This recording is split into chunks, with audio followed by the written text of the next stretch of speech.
Hey guys, this is Karan Birani from Mobi Scrub, and we're here to unbox the Samsung Galaxy E7. Now, the other phone in the same series is E5. What I really like about the E series and the A series is their boxing. They're all really nice, funky colors. Now, let's talk about the device. It's a 16 GB variant with about, I'm guessing, should be about 11 to 12 GB free for for the user. It's not 4G enabled, it's regular 3G, 1.2 GHz quad core processor. More to come, of course, on the specs as we dive in.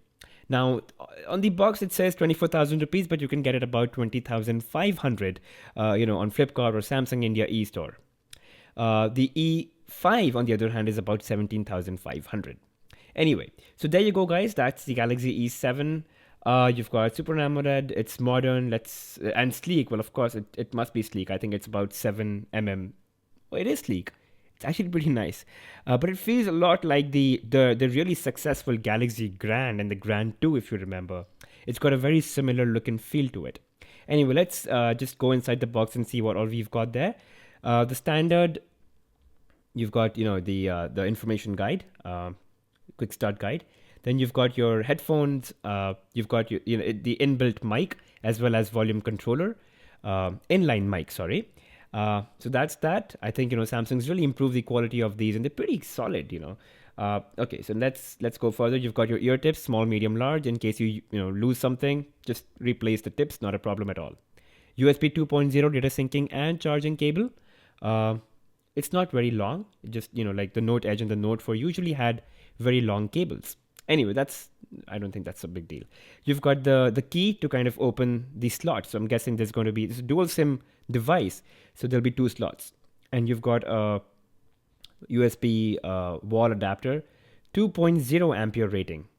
I think E5 had a 1.55 ampere rating. Of course, the battery on this one's bigger, so it requires more charge. So that's really just about the unboxing of the Samsung Galaxy E7. Let's now quickly have a look at what the device is like. All right, so let's just take the sticker off and yeah, so again, as I said, it feels very much like the Galaxy Grand 2, only it's thinner, it's lighter, and of course the performance of this device is going to be far better than that of the Galaxy Grand series. It's dual SIM, so you've got a micro SIM card and a nano SIM card slot, and we'll just come to that. It's basically plastic, feels and looks like metal. If you want metal, take the A series or the Alpha. But anyway, this is the E series, and this is mostly plastic. But again, as far as it feels and looks like metal, I don't see that as a bad thing really. Let's just power the device on and see what's in it. It's shipped with Android 4.4.4 KitKat. There you go, Android. Now, while it boots up, let me just quickly take you around the device. So you've got this metallic finish. Of course, it's not metal, as I said, but it's got the metallic finish in it and looks really nice. You've got 2 slots. I think one of them is going to be micro SIM plus micro SD, the other one being nano. At the bottom, you've got your 3.5 mm headphone jack and USB 2.0 data syncing and charging port. At the top, you've got nothing except a microphone. Yeah, but you're not going to be able to, change channels. There is no IR LED like you have in the flagship devices. So that's really just about the device. And at the back, again, just a closer look. Looks very much like metal, and the color is really nice. But again, it's really just plastic. All right, let's jump to the technicalities, guys. You've got a dual SIM device with micro SIM card and nano SIM card slot. You've got Android 4.4.4 KitKat, which is not the latest, but hopefully it's going to be upgradable to Lollipop. A good combination of performance, 1.2 GHz quad core on one side, supported by 2 GB of RAM, which is quite awesome for a mid-ranger like the E7. Now, 5.5-inch, again, Super AMOLED, brilliant screen, very vivid display. You've got a 720p HD screen. At the back, you've got a 13-megapixel sensor with LED. It's got autofocus and, of course, full HD video recording, which is, again, brilliant stuff. In the front, you've got a 5-megapixel shooter. And of course, we'll test it out in the full review. Now, even after being 5.5 inches in size, it's really light. It's just about 140 grams, which is not a lot. It's only 7.3 millimeters thick. That's pretty thin. And a single-handed operation is not all that difficult. I can reach all the corners pretty easily. Of course, 2 hands are going to be easier. Again, so there you go, guys. Android 4.4.4 KitKat running on the device right out of the box. Let's just unlock and see that, again, you've got your standard TouchWiz The same thing that we saw in the Galaxy S5, the Note 4, and the Galaxy Note Edge. You've got your flipboard briefing when you shift all the way to the left from amongst your home screens. As you can see, animations and the operation on the phone is pretty smooth. Nothing that I really see is going to be a problem. All animations are quite nice and flawless. Touch response is pretty good. Again, I mean, I can't really complain. This is pretty good for a mid-ranger. Again, you can have as many home screens as you want, max 7. So that's the micro SIM card slot, where you could also put in the micro SD card. So that's the new configuration most Galaxy A series and E series phones are coming with. They're all dual SIM device. Most of them are dual SIM devices. So let me just take that out and show you how it's done. There you go. So these are the slots.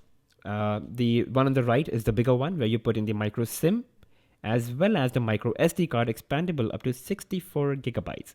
Please make sure you buy a class 10 memory card, else your phone's just gonna hang. Okay, so let's move into the interface a little more. Again, as I said, minimalist icons, really nice, subtle, soft colors. You've got flat, round icons. All of this. You've got multi-window, ultra power saving mode. You've got private mode. You've got smart stay. So you've got all, pretty much the smart features that the S5 came with in a device, which is just a mid-ranger, guys. So this is a pretty good deal. I'm just, demonstrating use of single hand here, and I think it's pretty easy. I mean, of course, two hands is a breeze, but even with one hand, it's not going to be an issue. Now, let's just quickly jump into the camera and see what it can do. It's got a 13 megapixel sensor, the latest TouchWiz interface, which is very clean. It's nice. It gives you the holistic view from your lens. And again, the shooting speed is pretty fast. There's almost no delay. Consecutive shots might be an issue. It might take a little bit more time to focus, but that's okay. You've got tap to focus, so you can shift focus pretty well. And as you can see, I can, I think the device is doing a great job at focus. And of course, you've got a couple of modes as well that you can browse through. So just to show you the quality, it's pretty nice, very clear. Of course, the edges are a little edgy, but the center of the picture is pretty clear. And that's really just all we want. You've got a couple of preloaded apps, but Samsung has done a brilliant job of not overloading with their bloatware, with their own software. You can, of course, go into the Galaxy apps section, or you could go into Essentials and then just download stuff that you miss from Samsung, like, for example, SideSync or the Samsung Content Viewer. And of course, you can go into Galaxy apps and get the whole thing on your phone. You've got about 11 to 12 GB free of user data. And of course, you can just put in your micro SD card if you want more for your media and video and all your audio files. So there's just no limit because 64 gigabytes is quite huge. So that's it, guys, on the Galaxy E7. Of course, I'll be coming up with the full review of the device. First impressions, it's a pretty good deal for 20,500 if that's what you get right now. So thank you for watching, guys. Don't forget to subscribe and do leave me a thumbs up.